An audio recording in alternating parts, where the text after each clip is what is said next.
All right, let's jump right in.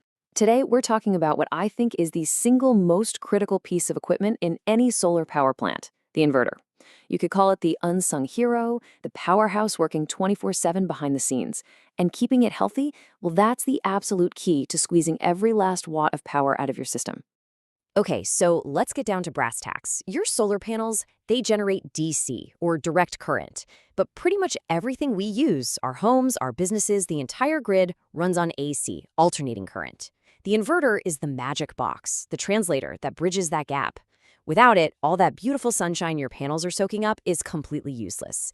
It is, without a doubt, the linchpin of the whole operation. So here's our game plan for today. First, we'll talk about why the inverter is the hardest working component in your plant. Then, we're going to learn how to decode its distress signals. After that, we'll get into proactive maintenance, walk through a step-by-step troubleshooting guide, and finally, take a peek into the future with smart inverters. Look, if you think of your solar panels as the muscles of the plant, then the inverter is both the brain and the heart. And when it goes down, your power output doesn't just dip a little. It flatlines. It goes to zero. That means zero energy, zero revenue, and a 5-alarm fire that needs your immediate attention. That's why I say its health is completely non-negotiable. You know, the physical design of your plant right from day one dictates your entire maintenance strategy. It's fascinating. If you have a big central inverter, one failure can knock out a huge chunk of your production. On the other hand, with smaller string inverters, a failure is more contained, but now you have way more units to keep an eye on. Understanding this fundamental difference is really the first step to doing O&M right. So, how do we spot trouble before it becomes a catastrophe? Well, the good news is, inverters rarely just fail out of the blue. It's kind of like a car engine making a funny noise. They send out these little distress signals, symptoms, and fault codes telling you, hey, something's not right over here. The trick is just learning to speak their language.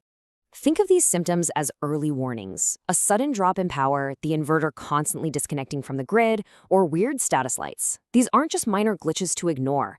And that one in particular, overheating, that's a huge one. Heat is the absolute enemy of all electronics. It just degrades everything and can slash the lifespan of your equipment. Acting on these signs early on can be the difference between a 5-minute fix and a 5-figure replacement. And this is where you get to be a bit of a detective. Learning to read these fault codes is like a doctor reading a patient's chart.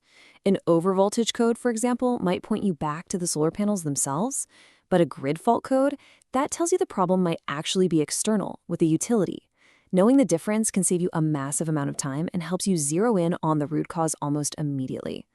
All right, now that we know how to spot the problems, let's talk about the best part, preventing them from ever happening in the first place. This is where proactive, preventative maintenance becomes your best friend.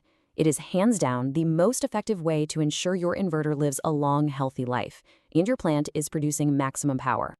And what's really amazing is that most of this isn't rocket science. We're talking about simple, routine tasks.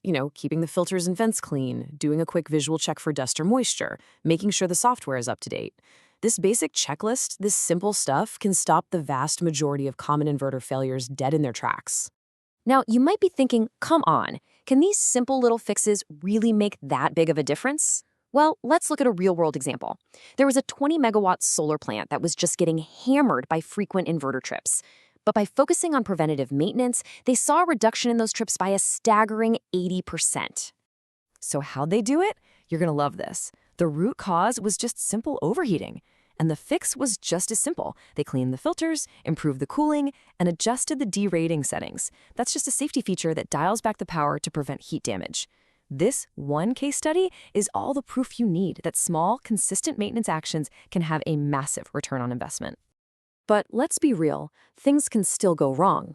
An alarm goes off. What do? Panicking is not a strategy. The absolute best teams rely on a methodical, repeatable process, a playbook, that turns a really stressful situation into a totally manageable workflow, guiding you from that first alarm all the way to the final resolution. The key here is to follow a system every single time. And notice the flow. We go from information to action. First, you analyze the alarm from your SCADA system. Second, you pull up the documentation. What's the history of the specific unit? Third, you use your remote data to diagnose as much as you possibly can from the office. And finally, then you plan your site visit. And that includes critical safety measures like lockout/tagout, LODO, to make sure the equipment is fully de-energized. This workflow saves time, prevents accidents, and helps you get it right the first time. So, looking ahead, the inverter is going through a massive evolution. It's no longer just a dumb box that converts power. It's becoming this intelligent, data-driven hub for the entire energy system. And let me tell you, this is completely changing the game for O&M. And this isn't science fiction. This stuff is happening right now. We've got smart inverters that actively support the grid, hybrid inverters that manage battery storage, and cool modular designs that make servicing a piece of cake.